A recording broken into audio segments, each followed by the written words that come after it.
हमें क्या टेंशन है, हम तो हिंदू हैं, पुनर्जन्म में भरोसा करते हैं, इस अटेम्प्ट में नहीं तो अगले जन्म में लड़की तो मिल गई।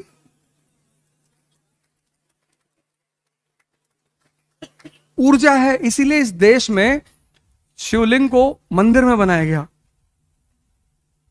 उसके ऊपर कोबरा साहब, विज्ञान भैरव तंत्र एक किताब है, कभी तुम्हें मौका लगे जरूर पढ़ना। Conversion of energy. जो बच्चा है, बच्चा, वहां सेक्स हार्मोन एक्टिव नहीं है, इसलिए बच्चे की जो सबसे बड़ी तमन्ना है ना, वो है चॉकलेट। उससे बड़ी उसकी तमन्ना नहीं है, स्त्री उसकी तमन्ना नहीं है, पुरुष उसकी तमन्ना नहीं है, उसकी तमन्ना है चॉकलेट। फिर बुजुर्ग, उसकी तमन्ना बहुत है, ताकत नहीं है। तमन्ना उसकी भी है लेकिन ताकत नहीं है। पूरी सुन लो, ये जो युवा अवस्था है ना, अब बाबा रामदेव को समझ में आ गई ये बात, बाबा रामदेव को समझ में आ गई, तुमको परेशान कर रही है। उस आदमी ने ओवरकम कर लिया, 10,000 करोड़ का मालिक है।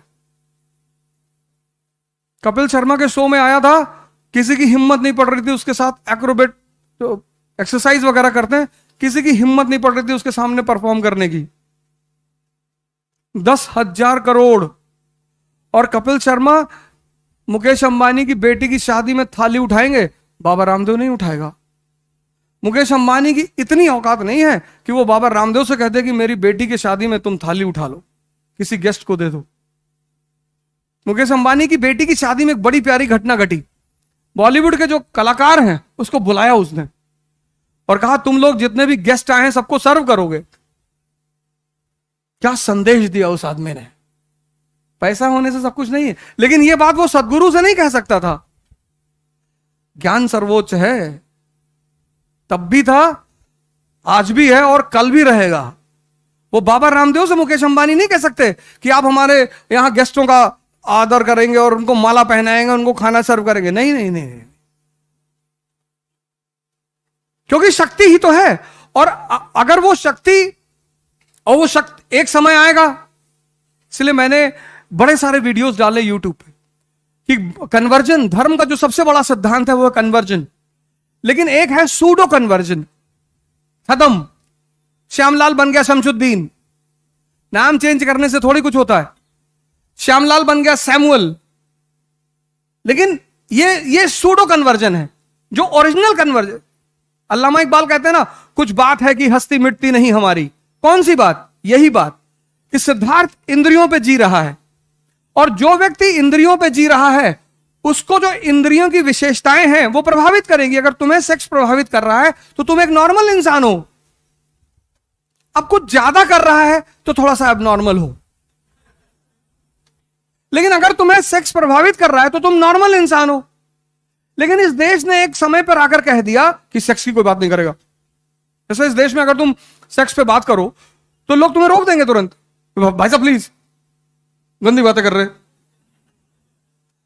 करने के लिए मरे जा रहे हो।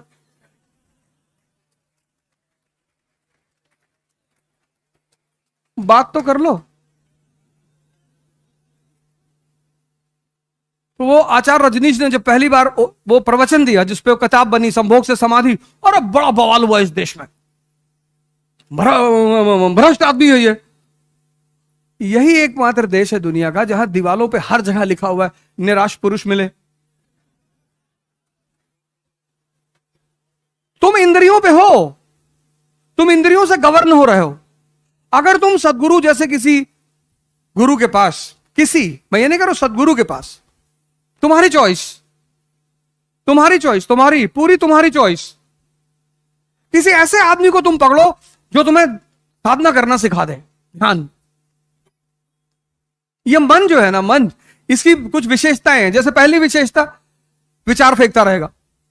कुछ भी, तुम्हें दो चीजें कभी नहीं पता चलती। एक, विचार आ कहां से रहे हैं। तुम 40 घंटा आंख खोल करके बैठ सकते हो, लेकिन तुम 4 मिनट आंख बंद करके नहीं बैठ सकते। उसकी सबसे बड़ी वजह यह है कि विचार कहां से आ रहे ये नहीं पता। अगर ये पता चल जाए कहां से आ रहे तो हम उन्हें तुरंत पकड़ ले। और दूसरी, कब कौन सा विचार आएगा। मैं क्लास ले रहा था तो एक लड़का उठा और क्लास के बाहर चला गया। अक्सर जाते ही लोग, फिर आया बैठा, फिर 5-10 मिनट बाद फिर चला गया। तो हम सोचते कि थोड़ा ऑक्सीजन लेने गया होगा, खींचने उछने गया होगा, पता नहीं क्या पढ़ा रहा है, समझ में नहीं आ रहा। जब वो 5वीं बार उठ के जाने लगा तो मैंने उसको रोका। मैं कहा सर बेचैनी हो रही है। हमने क्यों? कहा सर मुझे ऐसा लग रहा है कि भूकंप आ रहा है। अबे मैंने कहा जब लग रहा है तो हमें भी बता। मतलब तुम इतने दुष्ट आदमी हो कि तुमको लग रहा भूकंप आ रहा है, तुम सोच रहे हो कि बढ़िया गिर जाएगा ईद तो हम निकल ले। और बेसमेंट की क्लास, बेसमेंट की एक दरवाजा। हमने कैसे लग रहा है? कहा सर विचार आ रहा है। हमने कहा हाँ बैठो, मरोगे नहीं, बैठो। जब राम अपने पिताजी को नहीं बचा पाए, भगवान कहते भगवान सब करता है, अपने पिताजी को नहीं बचा पाए, राजा दशरथ को। कुछ नियम है वो शाश्वत है, इटर्नल। तुम्हें इसके लिए साधना करनी पड़ेगी। तुम सबको, यहां जितने युवा बैठे हैं, यही तो भगत सिंह की यूएसपी है। हम में और उस व्यक्ति में क्या फर्क है? ये देश आजाद उन्हीं जैसे लोगों की वजह से हुआ, और आज परेशान है क्योंकि यहां के जो भगत सिंह है उनको सेक्स परेशान कर रहा है। तुम ही तो हो भगत सिंह, जिसकी मां ने तुमसे पूछा कि बेटा शादी कर लो, तुमने कहा हम नहीं करेंगे, हमारी मां गुलाम है, हम शादी। तुम्ही ने तो कहा था, तुम ही तो युवा थे। और कौन था? तुम ही तो थे। फिर तुम ही थे जिसका 4 kg वेट बढ़ गया था मरने से पहले। तुम ही थे जिसने कहा था कि 15 पेज बचा है उसको पढ़ लेने दो। और आज तुम कह रहे हो कि सेक्स परेशान कर रहा है। इसलिए यह देश परेशान हो रहा है क्योंकि यहां का युवा वो भटक गया, उसको रास्ता नहीं मिल पा रहा है। उस क्यों भटका? उसने जीवनियां पढ़नी छोड़ दी, उसने ऑटोबायोग्राफियां पढ़नी छोड़ दी। एक मेरे मित्र हैं, उनके भाई भतीजे राजेंद्र नगर में रहते थे, तब तो वापस घर चले गए।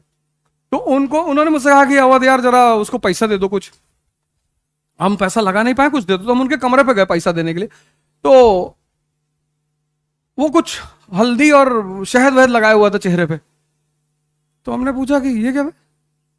कहा भैया चाचा वो हल्दी लगाए हैं, शहद लगाए हैं ना। क्यों? कहा कि इससे चमक आती है। तो उन्हें तुरंत फोन निकाल के अपने वो मित्र को फोन किया। हमने कहा इसको ले जाओ, ये अगर 60 जन्म आईएएस देगा तो भी नहीं होगा इसका। ऐसे क्या कह रहे हो यार? मैंने इसका बेसिक कॉन्सेप्ट नहीं क्लियर है। ये चमक आ रही है पावर की वजह से, यहां क्यों नहीं आ रही, वहां क्यों नहीं आ रही है? जब इतना बेसिक सिद्धांत तुम्हारा क्लियर नहीं है तो तुम आईएएस बनोगे? जहां इकोनॉमी, पॉलिटी, सोसाइटी सबको मिलाकर सोचना पड़ता है। इंटरडिसिप्लिनरी प्रिपरेशन है ये।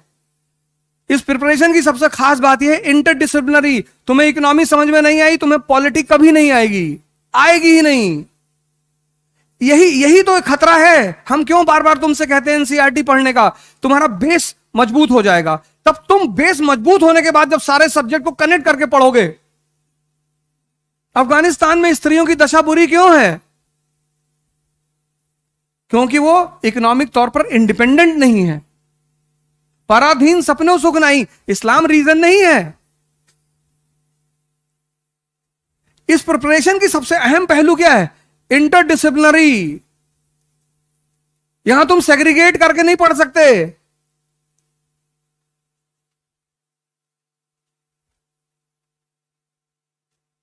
और आज तुम ये बात कह रहे हो। तो मैंने कहा मैं पहले या तो तुमको पैसा नहीं दूंगा। मैंने अपने मित्र से कहा मैं इनको पैसा नहीं दूंगा और ये आईएएस कभी नहीं बनेगा। शंकर जी कौन सा फेस पैक लगाए हुए? ताकत है, ताकत।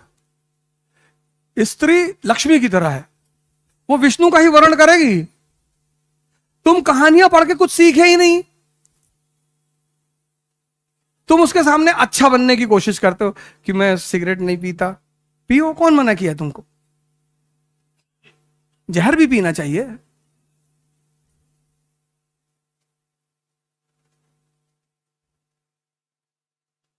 समुद्र मंथन से लक्ष्मी जी निकली, देवताओं और असुरों में झगड़ा हो गया, हम शादी करेंगे, हम शादी करेंगे। उन्होंने कहा लाइन से लगा बैठ जाओ, मैं डिसाइड करूंगी।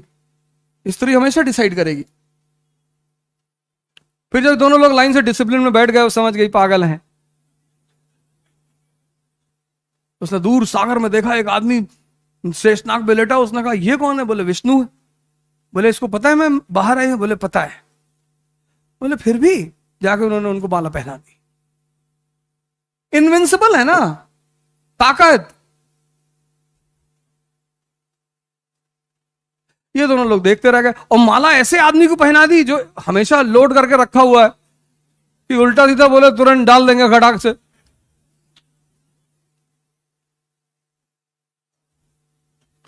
तो तुम सेक्स से इसलिए परेशान हो क्योंकि तुम्हारा मन बहुत कमजोर है। तुम्हारे पास कोई इतना बड़ा गोल नहीं है जो इस छोटी सी चीज को ओवरशैडो कर जाए। तुम्हारे पास कोई नशा नहीं है। ये जो तुम शराब को नशा मानते हो, ये सबसे घटिया नशा है। पीते हो तो अच्छी बात है, कोई बात नहीं, लेकिन बाप के पैसे का कभी मत पीना।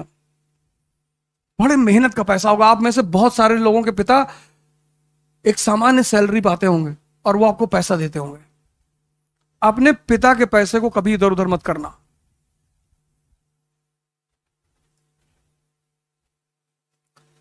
हम भी तो मिडिल क्लास से है ना। हमारे पिताजी पोस्ट ऑफिस में थे।